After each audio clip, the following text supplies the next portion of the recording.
crecen los casos de coronavirus en Venezuela. Maduro prometió tomar esto con mayor seriedad y anunció una flexibilización parcial vigilada. El dictador extendió 30 días el estado de alarma, pero habrá 10 sectores de la economía que podrán regresar a trabajar en 9 estados. Dijo que van a utilizar el sistema 7x7, alternando cuarentena con flexibilización. El régimen venezolano anunció este domingo que desde este lunes entra en vigor una nueva semana de flexibilización de la cuarentena que rige en el país desde el pasado 16 de marzo, pese al incremento de casos de la COVID-19 que se ha registrado en los últimos días. El dictador del país suramericano, Nicolás Maduro, dijo en un acto de trabajo transmitido por la televisión pública BTV que Caracas y los cercanos estados de Miranda y La Guaira entrarán en una fase de flexibilización parcial vigilada que permitirá que 10 sectores de la economía, entre ellos la banca y servicios como plomería y refrigeración, reabran sus puertas. Esta flexibilización parcial también aplicará en los centrales estados de Aragua y Carabobo, en los occidentales estados de Táchira y Zulia, que hacen frontera con Colombia, en el oriental estado de Sucre y en el amazónico estado de Bolívar, que limita con Brasil. Las restantes 16 entidades federales del país gozarán de una flexibilización general, con permisos de apertura para 34 ramas de la economía. Maduro no explicó por qué decidió abrir la economía pese al incremento de casos, pero en el pasado ha justificado medidas similares, señalando que se debe permitir un respiro a la economía venezolana. Vamos al 7x7, una semana de cuarentena combinada con otra de flexibilización, porque tenemos que hacerlo, dijo Maduro hoy sin ofrecer mayores detalles. La batalla continúa, porque las medidas de seguridad deben incrementarse, agregó al insistir en el lavado frecuente de manos y el uso mascarillas. Asimismo, pidió convencer a quienes no toman medidas de bioseguridad y por tanto se contagian y propagan entre la población el virus SARS-CoV-2, que causa la COVID-19. Vamos a tomar esto con mayor seriedad, vamos a convencer, dijo antes de aseverar que la inmensa mayoría de los venezolanos se cuida de la COVID-19, pero una minoría, por ignorancia o porque le perdió el miedo al virus, no se cuida y lleva el virus para acá y para allá. En Venezuela, 25.805 personas han contraído el SARS-CoV-2, de las cuales 223 han muerto, de acuerdo con las cifras oficiales. Solo este domingo se detectaron 844 nuevos casos, 337 de ellos en Caracas, lo que representa el 42% de los contagios reportados hoy, dijo Maduro. El dictador venezolano también informó que prorrogó por 30 días el estado de alarma que decretó a mediados de marzo pasado, una medida que, dijo hoy, le permite tomar decisiones con rapidez para atacar la enfermedad. Capturaron en Colombia a 6 miembros del Cártel de los Soles, el grupo narco comandado por militares venezolanos y altos funcionarios del régimen chavista. Durante el operativo realizado por la Policía Judicial en Medellín, fueron incautados cerca de $500,000. Los aprehendidos estarían encargados de mover millonarias sumas de dinero proveniente del tráfico de cocaína desde los llanos hacia Venezuela. La Fiscalía General de Colombia confirmó la captura de 6 miembros del Cártel de los Soles, en el marco de una operación llevada a cabo el sábado por la Policía Judicial en el poblado de Medellín.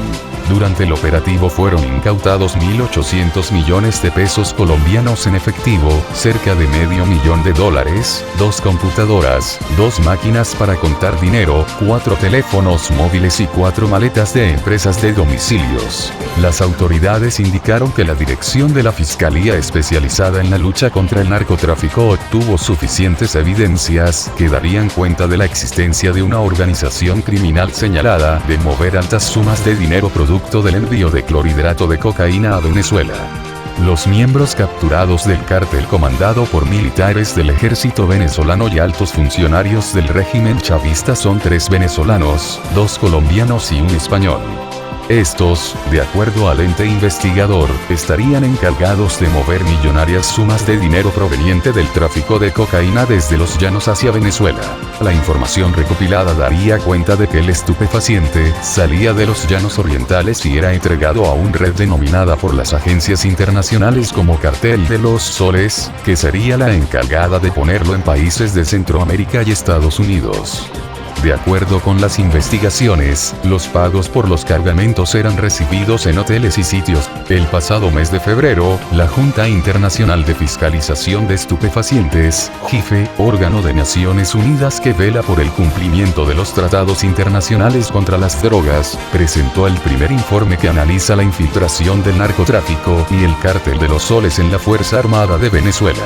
Hay indicios de que, en la República Bolivariana de Venezuela, los grupos delictivos han logrado infiltrarse en las fuerzas de seguridad gubernamentales y han creado una red informal conocida como el Cártel de los Soles, para facilitar la entrada y salida de drogas ilegales, señaló el organismo en su informe anual difundido en Viena. Ese órgano independiente, integrado en el sistema de la ONU, hace esa mención al señalar en su reporte de 2019 que los grupos delictivos organizados han transportado grandes cantidades de drogas ilícitas a Europa y los Estados Unidos desde Colombia, pasando por la República Bolivariana de Venezuela. Según la JIFE, para controlar ese tráfico, especialmente el de cocaína a través de Centroamérica hacia los Estados Unidos, los grupos delictivos organizados controlan los puertos marítimos y utilizan aeronaves ligeras, con las que realizan vuelos ilegales. El pasado 26 de marzo, el Departamento de Justicia de Estados Unidos anunció cargos por narcoterrorismo contra las principales figuras del régimen chavista, y ofreció una recompensa de $15 millones con informaciones que permitan el arresto y enjuiciamiento de Nicolás Maduro. Exclusivos ubicados en Medellín, Antioquia, señaló la Fiscalía en un comunicado. Los capturados serán implicados por la justicia colombiana por lavado de activos. El fiscal general, William Barr, señaló que la frontera entre Colombia y Venezuela ha sido tomada por las disidencias de las FARC bajo amparo de Maduro. Por ello, acusó al régimen de tramar una conspiración con las FARC para inundar a Estados Unidos de drogas.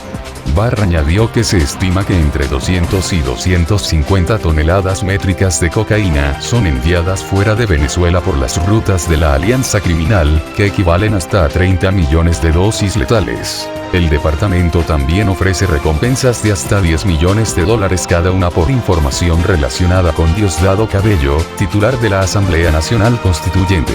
El general, retirado, Hugo Carvajal Barrios, exdirector de la Inteligencia Militar de Venezuela, DICSIN. Y Tarek El Aissami, ministro de Petróleo. Mientras ocupaban puestos clave en el régimen de Maduro, estos individuos violaron la confianza pública al facilitar los envíos de narcóticos desde Venezuela, incluyendo el control de los aviones que salen de una base aérea venezolana, así como el control de las rutas de la droga a través de los puertos de Venezuela, acusaron en un comunicado. Entre otros funcionarios y dirigentes, también se implicó a Michael Moreno, presidente de la Corte Suprema, Vladimir Padrino, ministro de Defensa, como principales actores del esquema criminal, y Samark López Bello, un empresario con una serie de crímenes vinculados al lavado de dinero en favor de Maduro y el Aissami.